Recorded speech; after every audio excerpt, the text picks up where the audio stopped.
As Anissa mentioned, my name is Victor Riches. I'm the president of the Goldwater Institute, and today we are talking about wildfires and what needs to be done to better manage our forests. And I'm joined by one of the true experts in this area, Jason Hayes.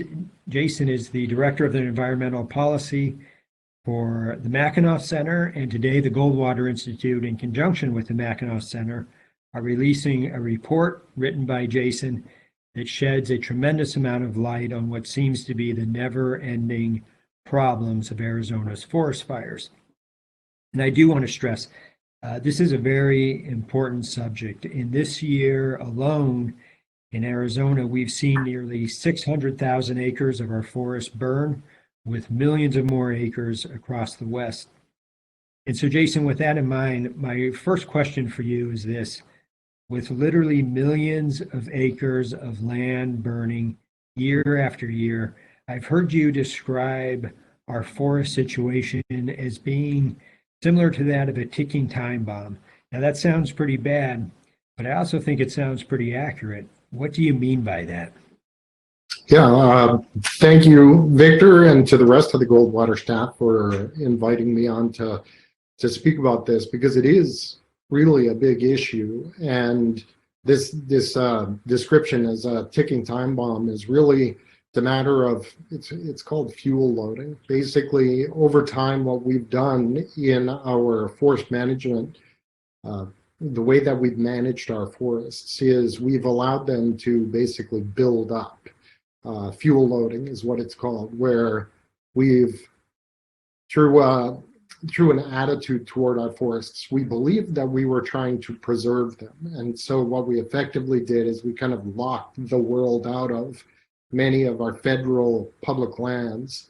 And what happened is, if you're not in there managing them, and management is kind of a funny term, because in a way we still do manage them. Whenever a fire starts, we still bring in the water bombers and the retardant and that sort of thing, and we put the fire out immediately.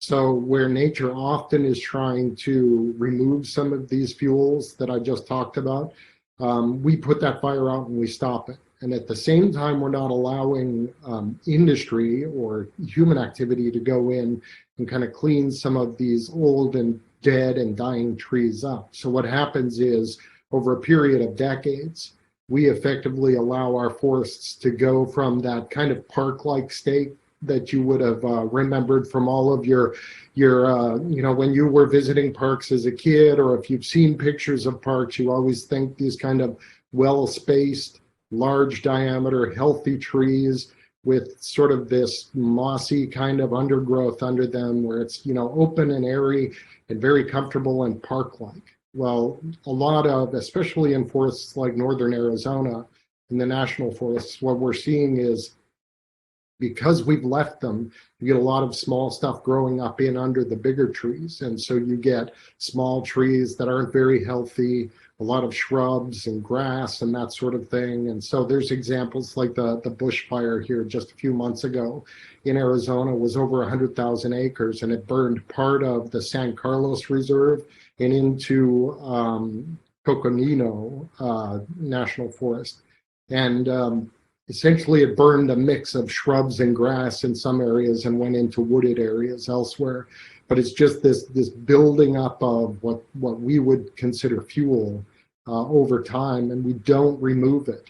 So if we were doing something different, if we were going in and managing it and removing the small dead and dying trees, and we were cleaning this area up and taking it back to that kind of park-like state, then we would be addressing these problems. But because we don't, we get that ticking time bomb that you referred to. Well, Jason, that kind of leads me into another question, because in your report, you really stress the need for intelligent forest management. Mm-hmm. And you give a lot of examples on what that means, but what are the biggest impediments to properly managing our forest? Really, the big ones are something that I discussed in the report, and that I also discussed in my previous report that I wrote for the Mackinac Center back in 2018, is something called the process predicament. And it's an issue that you get in federal agencies where you oftentimes have conflicting legislation or regulations telling them you've got to do one thing, but at the same time you need to do something else. And so in the case of forests, you need to manage the forests for multiple uses, which typically historically included logging and forestry, mining, a whole bunch of different activities, multiple uses. And then you compare it with something like the Wilderness Act of 1964 or the Endangered Species Act. And these acts came in and basically said, no, you can't actually do that because there might be an endangered species, or we might want this to be pristine, untrammeled wilderness with no impact from human activity. And so what happens is you get that kind of, the headbutting going on where if federal or state managers try to do something, then oftentimes you'll get litigation immediately started by, green groups or that sort of thing. And they'll just say, no, we don't want you doing this. This idea that logging is necessarily destructive and you can't do this sort of thing. And so you basically wind up with a situation where these federal managers especially have just said, you know what, we're not even going to try because it's too difficult. And so that process predicament, all the processes that we've set out have made it so that it's easier just to stop. And that stopping is what produced what we talked about in the first question, which is this buildup, this ticking time bomb of fuel loading on our national forests. And so that's one of the main reasons why we have trouble actually managing our forests. Jason, and before I ask the next question, I also just want to remind all of our listeners that if anyone has any questions, please feel free to send them over to us, and we will certainly get to them as we go through this discussion. Jason, you touched on a issue there that I've always found to be pretty interesting. That is that there seems to be a misperception by a lot of these so-called environmental groups that forest management is destructive to the environment. And right. Yet, in reality, looking at your report, it does seem that forest management can be extremely beneficial to our forest ecosystems. Can you talk a little bit about that and the disparity between what some of these environmental groups are suggesting and what is in fact reality? Yeah, and when I answer this, I'll preface it with a note that remember that we're judging our answers in terms of what we value. We like clean water. We like healthy and vibrant trees. We like healthy, viable wildlife populations and beautiful areas where we can recreate. Those are all things that we value. And so we say, that's important. We want to retain those things. And so to answer your question about this idea of whether forest activity, harvesting in a national forest is necessarily destructive, really you can answer the question yourself pretty easily. If you stop and you think for a second, which is worse for a forest? Sending in harvesting equipment where we go in and we actually take down the dead and the dying trees, we clean them out, we make it so that we're back to that park-like state that I talked about before, where you're doing it all based on federal and state regulations, where you have to meet NEPA requirements, you have to do your environmental impact statements. If you do log, you have to reforest. You have to go through all of those processes. So yes, you're doing harvesting and you're removing some trees, but consider that, you have to meet all these regulations and the basic requirements that are set down in law and regulation. So compare that system or that situation with leaving it to build up, as I've already described, where you have the possibility of disease and insect infestation. A lot of these forests actually get so densely overgrown that it changes wildlife movement patterns, like the deer and that can't actually get through. So you do that, and then add into that, we get a lightning strike, or somebody is careless with a campfire or something like that. You actually have a fire go through that burns extremely hot, and goes into a crown fire and that, and can actually remove a lot of those trees and the biomass in an area. And some of those fires actually get so hot that they create their own weather patterns, and they can literally even kill all of the small organisms in the soil, almost kind of sanitizing the soil. And usually we think sanitizing something is good, especially in COVID days. We want everything sanitized. But if you sanitize soil, you kill off all of the things that keep trees and plants and that sort of thing alive, and you're left with effectively the same sort of thing as was there after the glaciers left. So compare the two: a well-managed operation where you go in and you have to meet all the federal and state requirements. Compare that to a situation where a major wildfire goes through and literally sanitizes the area. Which one is better for the environment? Which one is more ecologically sound or ecologically friendly? So that, again, you can answer that question for yourself pretty quickly when you think of it in terms like that. You know, I thought it was telling. I was out in Colorado a couple of years ago and doing a tour on some of the rural parts of the state. And there was at one point they were showing me, and there's literally a road going through this part of the state, and on the north side of the road it was government managed forest, and on the south side of the road it was private land, and on the north side they had severe problems with wildfires and also with some insect infestation, as you alluded to. It almost looked like the apocalypse that happened on that side. Right. On the south side it was actually pretty clear and clean, and actually looked very nice.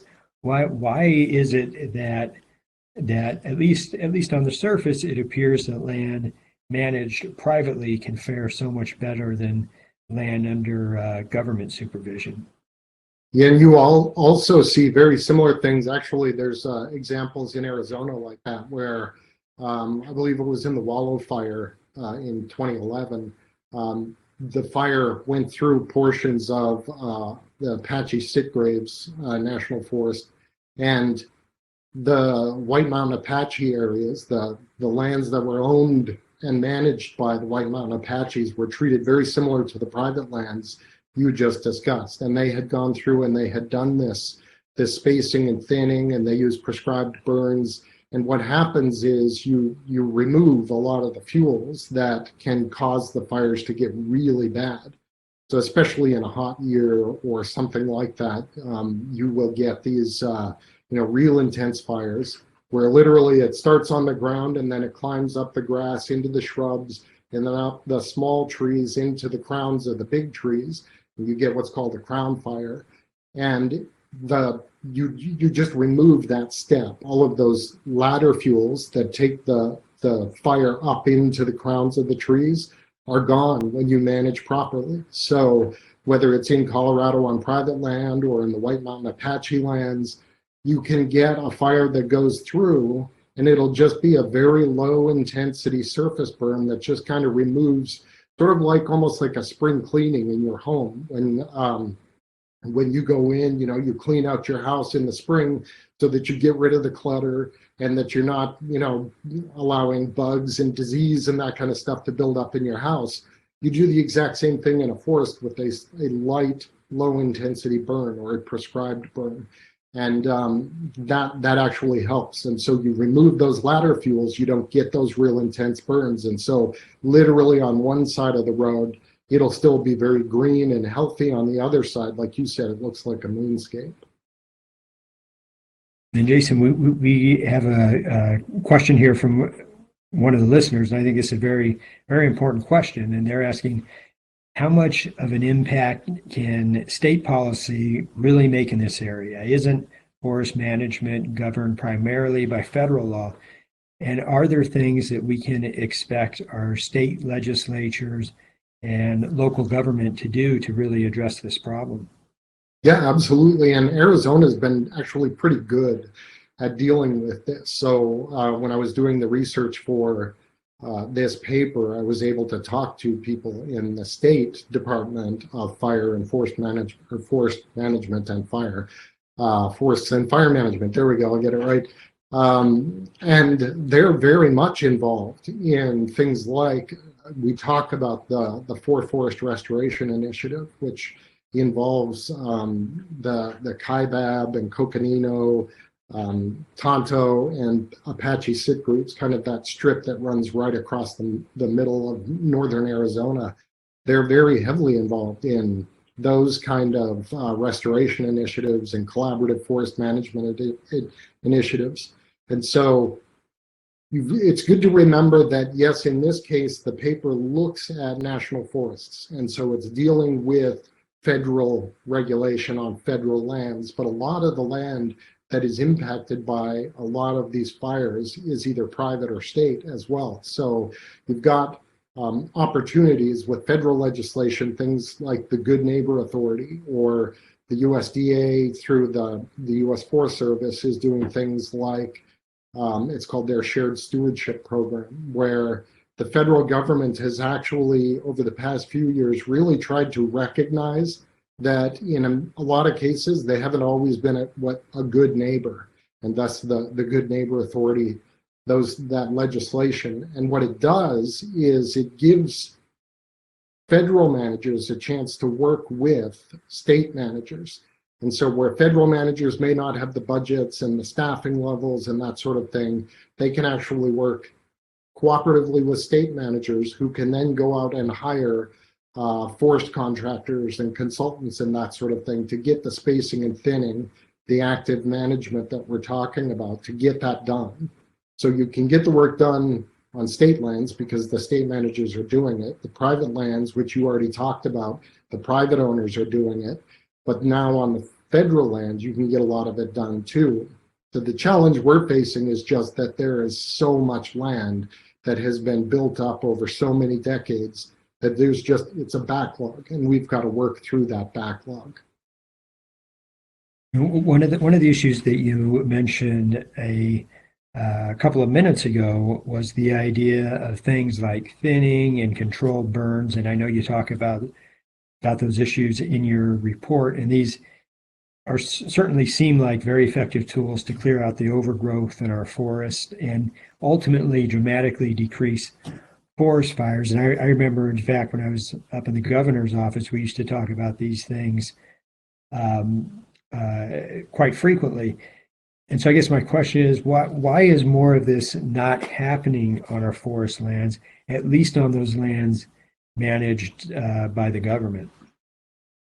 Yeah, there's a mix. There's still, like we've already talked about, this kind of attitude or perception that doing industrial activity in a national forest is somehow necessarily damaging or dangerous or bad for the forest. And we've already answered that. Again, compare a well-managed forest to a forest that endures a real heavy burn.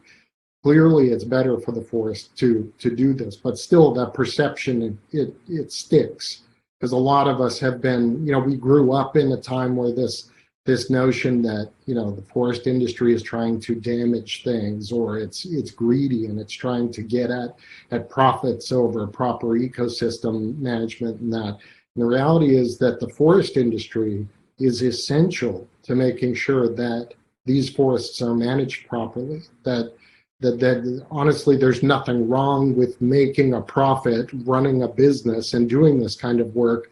Because if you start to think out in terms of throw a rock in a pond, where do the ripples go, that kind of thing. Okay, if we let these forests burn, if we don't use the wood in them, and we just say it's better to leave it to what nature intended and just let it burn. Okay, well, one example that I talked about in the report was that Tonto National Forest provides a lot of the fresh water that Phoenicians actually rely on. So I double checked, and the city of Phoenix notes that the city uses about 2.3 million acre feet of water per year, where the Tonto National Forest provides just over 300,000 acre feet of water to Phoenix. So the 0.3 and the 2.3 million comes from that one forest. So if we're considering that and we say, okay, well, we'll just let it burn. Well, then suddenly you have a major impact on the city of Phoenix and the water that it relies on. Not only the water, you can also have Pinal County and all of the farming communities that are south of Phoenix. They use that same water in the aqueducts that feed out in the cotton fields and the wheat and all that sort of thing. They rely on that water that's coming down out of those forests. So if you allow that forest to burn, and then you get, instead of water infiltrating into a healthy forest ecosystem and going through the ground and, working the way that, in quotes, nature intended, instead you just get water washing over a bald piece of mineral soil. You're going to get a lot of siltation. I mean, consider the damage to the fish and the wildlife and that as well, not only just the fresh water that people in Phoenix rely on. So there's a lot of stuff that it really does impact.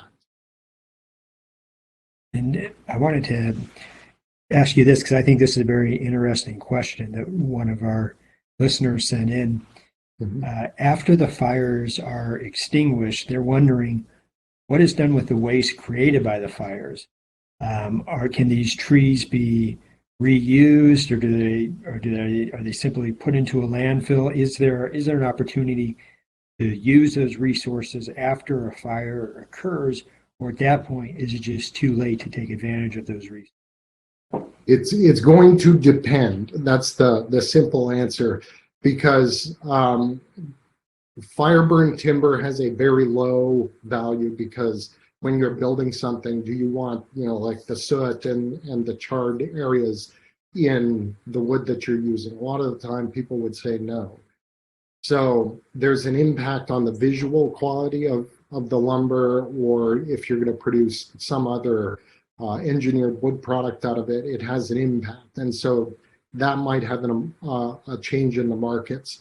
But also fire burned timber, really, if you're going to get it, you have to go in and get it within like 6 to 12 months. Because once it's been burnt, it dries out really fast. And so it checks, it cracks. And so the wood quality in it goes down precipitously. And so if you don't get it quickly, then no, there's almost no value to it.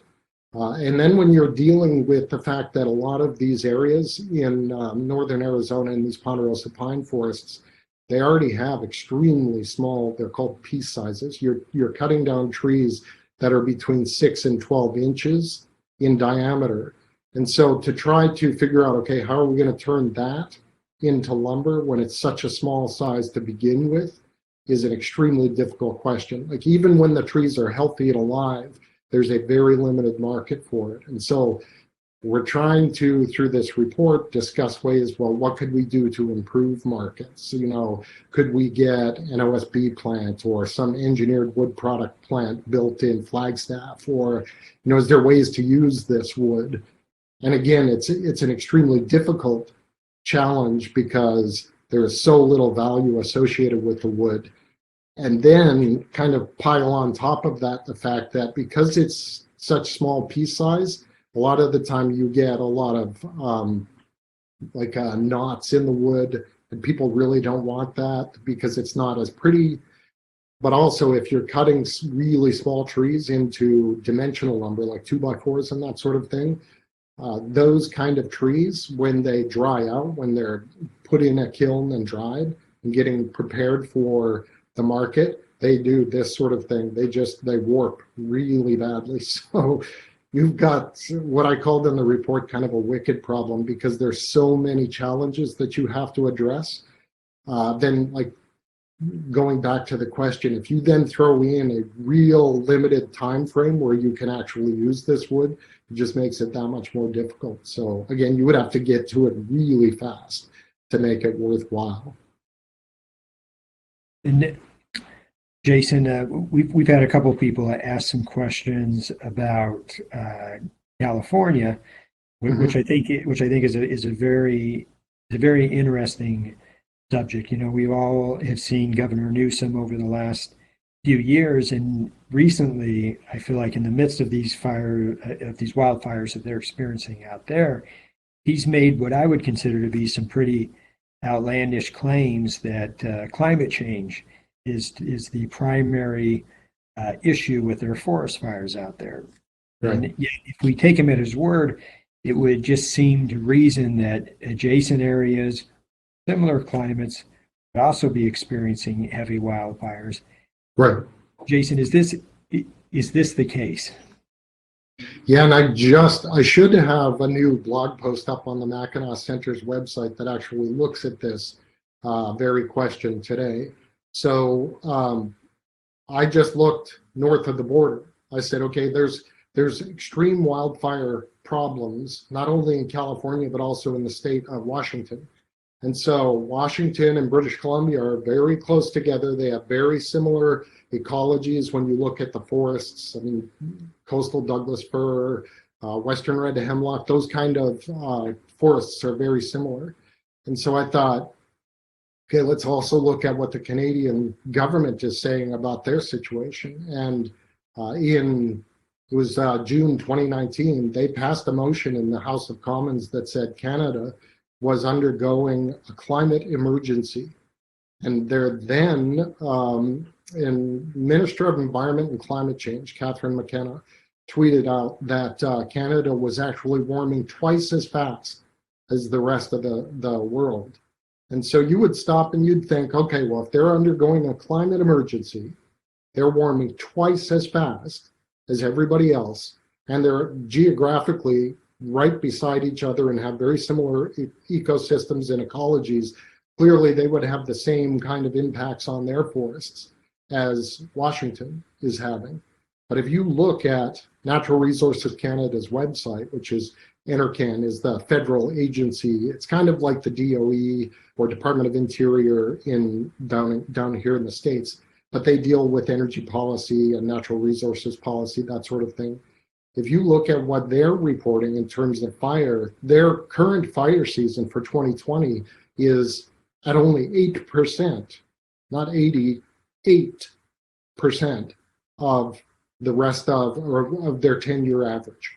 So where Canada has had, I believe it was around 3,600 fires compared to 40,000 fires, 41,000 fires in the US, and we're side by side. So clearly there's something wrong. If Canada is not having the same kind of fire season, when it has all of the same sort of situation, the ecology, the climate change, all of that sort of thing is going on in the same way, what's different? Doesn't climate change cross borders? I thought it did. I mean, I've read articles that said, yes, climate change is an international issue and you can't stop CO2 at the border. So there's more to it, obviously. And we discuss what the more to, like, what's the rest of the story? We discuss that in the report, and we've already talked about some of it here. But does it seem like it would be a safe statement to suggest that when politicians of whatever stripe are blaming forest fires on climate change, they really are just coming up with a sort of what they believe to be an effective scapegoat that sort of covers over the idea that much more has to do with very poor forest management, oftentimes promoted by those politicians themselves, Right. as opposed to any sort of actual climate change issues. Right. It's virtue signaling, unfortunately. And we had the same thing here in Michigan, because just last week or about a week and a half ago, our governor, Governor Whitmer, put out an executive directive that's requiring the state to go carbon neutral by 2050. And when she was explaining the need for it, one of the big bullet points in her list of reasons was that climate change was causing forest fires in California. And we saw the news conferences from Gavin Newsom talking about how he's getting exhausted. Like, I'm exhausted by having to tell people that this is a climate darn or dang emergency. He used the more fanciful term, but he was doing that. And then Jay Inslee in Washington was encouraging his listeners at another press conference to stop calling them wildfires. They're no longer wildfires, they're now climate fires. And so when you stop to think, okay, well, what would be a good way of dealing with this? Like, we're worried about climate change. Even if you accept that they are 100% correct, then what's the best way to stop these fires? Well, there's a thing. If you study fire science, as I did when I was in forestry school and working as a forester, one of the things that they teach you is called the fire triangle. And there's three parts to the fire triangle, and you need three things to make a fire happen. One of them is oxygen, one of them is fuel, and the other one is an ignition source. Okay, well, if you try to think about what is doing climate change mitigation going to do to that fire triangle, it's not going to touch the oxygen. There's still oxygen in the air. You're not removing the fuel, and you're not really doing anything about the ignition source. You could kind of make an argument that says, okay, well, it's more likely to ignite. All right. And you could apply that to either the fuel or the ignition source side of the fire triangle. But the reality is, if you're really seriously worried about wildfire causing damage to your state, you're going to want to deal with one of those things. So you can't get rid of oxygen. We all need oxygen to breathe. You're not getting rid of oxygen. The ignition source, we've been trying to work on that for decades. We all remember Smokey the Bear telling us only you can prevent forest fires. We've been taught that from day one. You know, manage your campfires, do all of those sorts of things. So we're left with really, as a useful policy tool, is dealing with the fuel. And so trying to cut CO2 emissions by making your cars electric is not dealing with the fuel. It's the way to deal with the fuel is to go in and remove the fuel. You can literally remove that one piece of the fire triangle and stop wildfires in a real sense by pulling that one chunk out of the fire triangle. And you do that through active forest management and removing the dead fuel and the fuel loading on these lands. So that's a much more, if you want to do effective forest policy, do that. And Jason, I've had a couple of folks ask some questions about sort of comparing California and Arizona and places like that to places that maybe don't have the same severity of forest fires. And you mentioned Canada. I had someone asking about Florida and even as far away as Australia. Mm-hmm. And I've also thought about Texas as an interesting example of a place that has much higher temperatures than California. It has, in fact, more forest land than California, and yet it doesn't seem like, at least anecdotally, it certainly doesn't seem like that we hear these sort of constant wildfire problems coming out of Texas. And so I guess I have two questions for you. Number one, are there places both within the United States, but also potentially outside of the United States, where they really do manage their forests well? And then is this also perhaps another indication of just the difference between private land and government-run land, where you have a place like Texas where they have a much greater proportion of their land is in private hands, whereas compared to California and Arizona that only has about 15% of the land in private hands? Is that more justification that getting more of these lands into private hands could be beneficial? And are there places that really are managing forests well? Yeah, you're starting to write my paper for me for next year. That's the private lands as a way to properly manage and conserve forests. So that's next year. I'll do that. But yes, there are examples. I mean, you already noted Texas. We already discussed things like the White Mountain Apache areas. I've got a colleague who's doing work in Washington State, Todd Myers with Washington Policy Center, who's doing similar sorts of reviews of tribal lands in Washington, and many of those, the tribal lands are managed in the same way because they don't have that same process predicament. The problem with dealing with federal regulation, since they're in a sense kind of an autonomous nation, they can do their own management. And it's been quite effective. So when fires burn through an area, they seem to just stop. Like you said, that road in Colorado, one side's green, the other side's not. Same sort of thing happens on those tribal lands.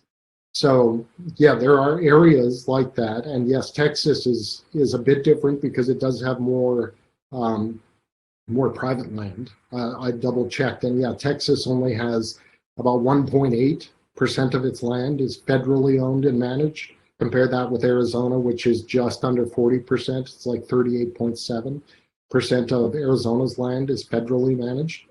So yeah, there's a big difference there because you have private land managers. They want to manage their land for the things they want it for, not for wildfire fuel. So yes, there are definitely better examples there. Plus, in a lot of areas, Texas has a different climate. So if you've ever spent a summer in Houston or those areas, you'll know it's very different than Phoenix. The humidity levels are quite a bit different.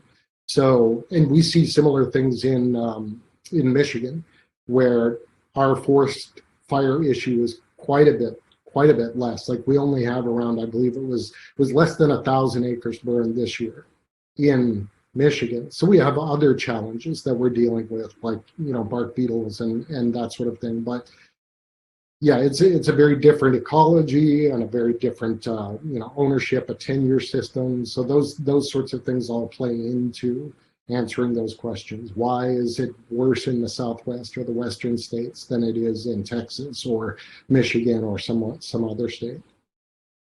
And Jason, you touched on the tribes, and it is an issue that I find to be very interesting. And in Arizona, we have 22 tribes in the state, and I have noticed when especially earlier on in my career, I spent a lot of time meeting with a number of the tribes, and there did seem to be just a different level of management, both of wilderness itself, the animal life and whatnot, and then of course the land. Are some of the things that the tribes are doing, are they similar to the things that you're suggesting in the report when it comes to thinning out the overgrowth, doing controlled burns? Are those the sort of practices that we're seeing oftentimes on tribal lands? Yeah, and obviously I'm not part of a tribe, so I have to be careful when I'm answering for tribes. But from what I've seen, definitely the tribes seem to just have a better grasp of what goes on in natural areas than a lot of us in other communities. So they live in it, and you will see that same sort of thing oftentimes in northern or distant communities. So we have similar sorts of things in the UP in Michigan. The Upper Peninsula is a much more rural community, and they live in the area that's being managed, where a lot of the times you'll see kind of pronouncements from on high come from a capital city somewhere, and there isn't that same intimate relationship with the land that's being managed. So the tribes and a lot of those rural communities, definitely they live there, and they every day when they walk out the door, they're seeing the area that's being managed. And so that does tend to put a very different kind of attitude or understanding of the area into your head. And so, yeah, you'll see that all throughout the history of the various tribes, where they actively burned areas. And long before European communities settled in this North America, they had a very, very active hunting regime and fire regime and all of those sorts of things. Again, they weren't afraid to use it because they knew we get these sort of, it's called ecosystem services. We get fresh air, clean water, meat, and food to eat. All of these things come from this land base. And when you recognize that, instead of, well, our food comes from the polystyrene plastic wrapped thing that we pick up at a Safeway or a Fry's or something like that, it's a very different kind of attitude. So it does tend to engender those very different sort of management attitudes. Jason, we were a little bit earlier on in the conversation, we were talking about how some of these environmental groups, of course, are very opposed to the idea of going in and doing any sort of clearing of the forest or whatnot, under the guise that it causes destruction to the environment. I think you've really put that myth to rest. But I guess I'm wondering, from your perspective as a guy that's been had spent roughly 30 years of his life working in these areas, working with these government entities, working on really all sides of this equation. I guess I'm wondering, does it just seem like that some of these environmental groups just have a disproportionate amount of say over forest management to the point where it's a destructive amount of say? Certainly up to the last little while, they absolutely have. And I mean, I'm careful about how I make that argument because in a way they're using the system that we've all designed to the policy system and so they're trying to achieve their ends. And so I disagree with some of their ends. In a lot of ways, I agree with some of their ends because I list in the report that we all want healthy forests, we all want clean water, we all want, there's a lot that we can agree on. And the report touches on a real, I think, kind of an upbeat way to consider this, because a lot of those groups are now starting to realize that while we've had these impacts on the way forests have been managed, and look at what's happened. We've kind of fenced these areas off so that we could, in quotes, preserve them, and they're not healthy. We didn't preserve the ecology, and we've actually damaged or harmed biodiversity in these areas. So a lot of these groups are coming back to the table and saying, okay, what do we do? And the FORFRI, the Forest Restoration Initiative, is a good example of that, because they have now, I believe it's around 40 groups, 40 stakeholder groups that are involved in this process. And many of them are NGOs, the environmental non-governmental organizations. And they're very heavily involved in trying to get these, northern Arizona's ponderosa pine forests cleaned up and to deal with the wildfire issue. And so, yes, there has been a problem with some of the groups in the past and even continuing today. But I think a lot of them are starting to recognize, maybe we didn't do this right. And there's a good example, and I wrote about it in the paper. It talks about one of the original authors of the Northern Forest Management Agreement. Jerry Franklin is the guy's name, but it's the agreement that was put down in the Clinton administration that it was all based in this dealing with spotted owls, and it effectively got a lot of the forest management activities across the country shut down. And so now guys like Jerry Franklin, who actually wrote these policies into place, are coming back and they're looking at it and going, yeah, we were wrong. We got this ecology argument wrong. And the best way to deal with it is to begin harvesting again. And so, yeah, a few people in the conservation and the environmental movement are angry with guys like Jerry Taylor, who are dealing with that. Jerry Franklin, sorry, and they're upset. But you're seeing these forest ecologists come back and say, yeah, actually logging is good in some areas, and so we should be doing that because you need a mix of called zero classes, but ages in the forest. You need some grass, some shrub, some small trees or younger trees, and some old growth. And you need a kind of a spectrum of that to actually have healthy forests and biodiversity.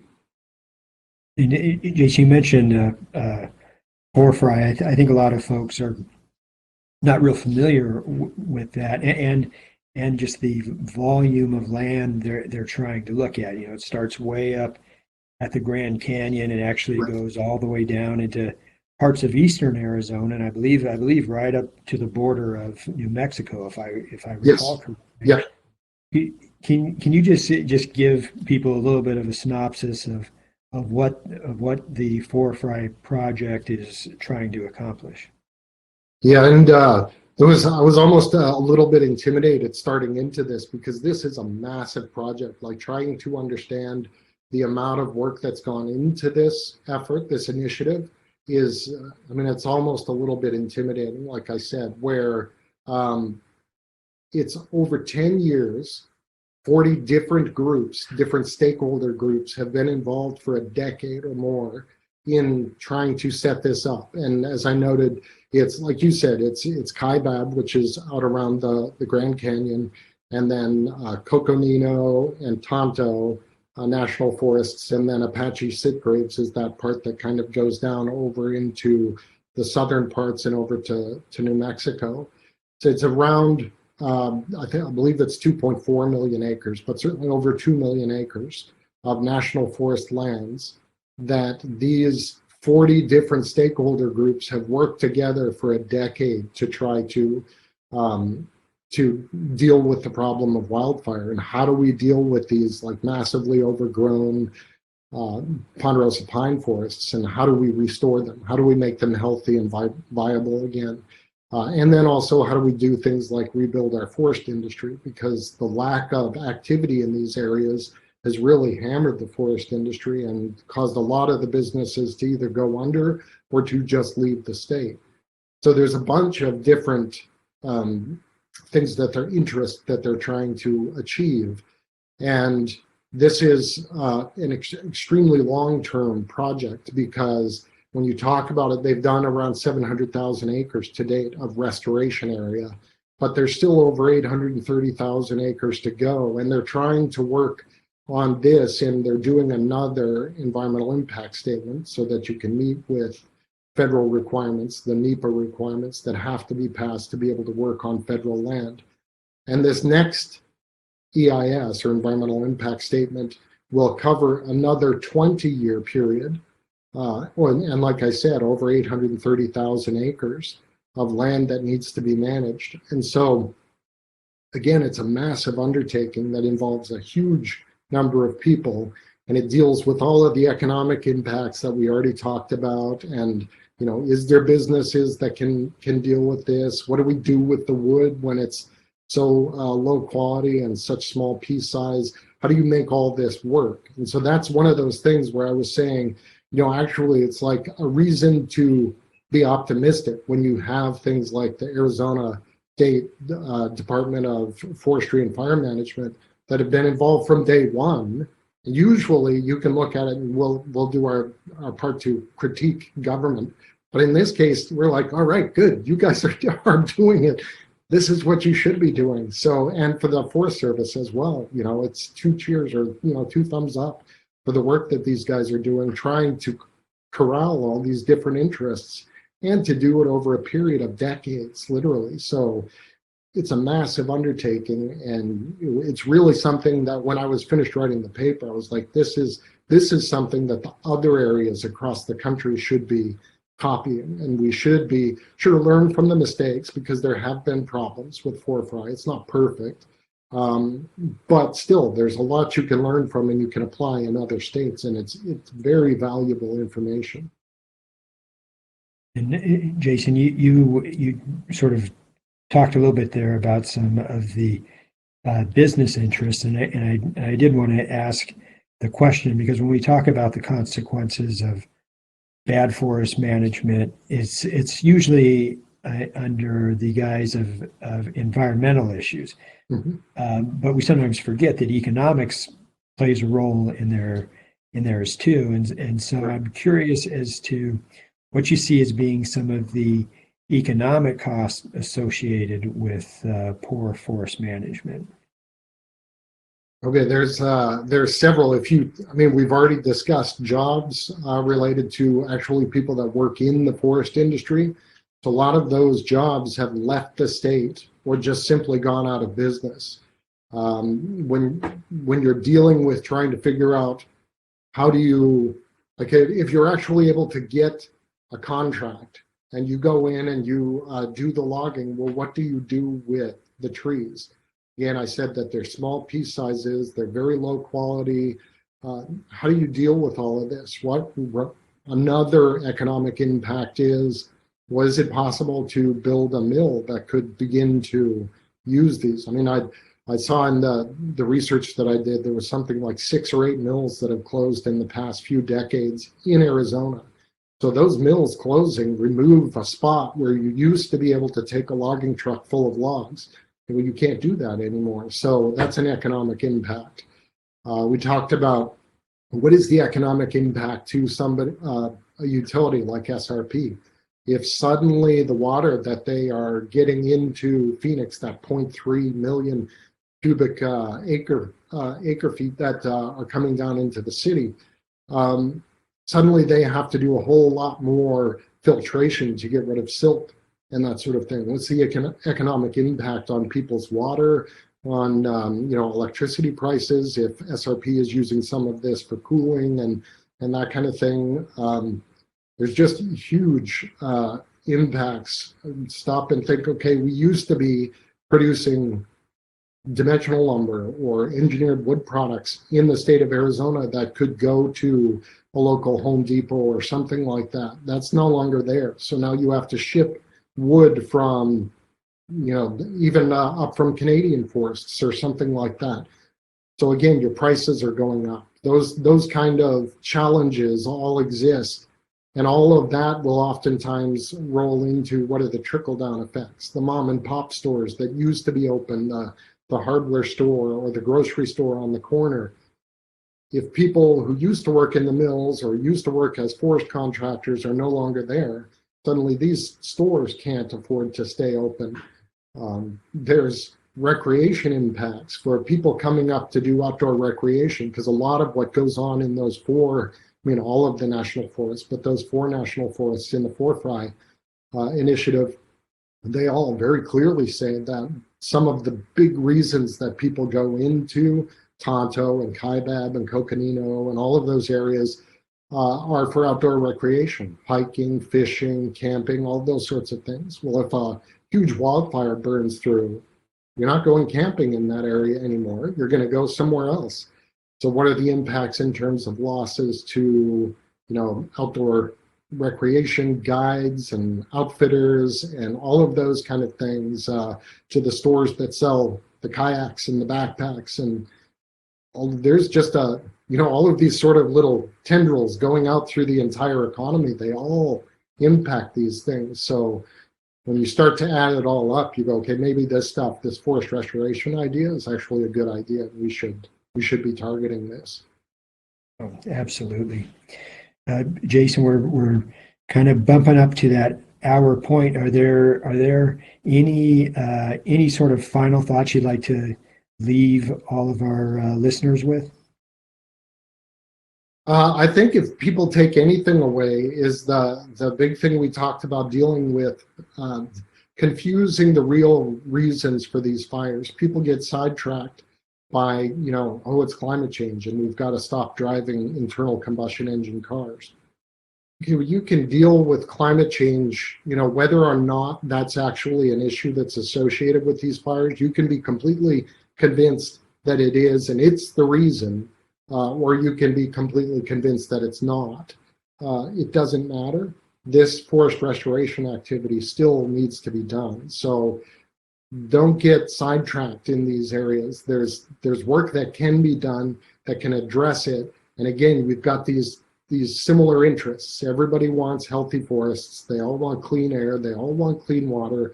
They all want healthy, viable wildlife populations. So focus on the things that will actually help to solve some of these problems, which is, again, the collaborative forest management, like is going on with the Forefry effort, and the active forest restoration work that needs to be done to kind of deal with this sort of thing. So I'll sign off there and I'll say thank you again.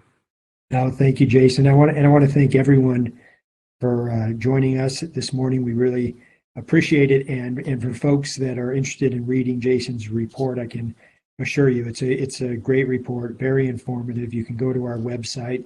We actually just posted it this morning, so it is literally hot off the presses. So please, everyone, take a look at it.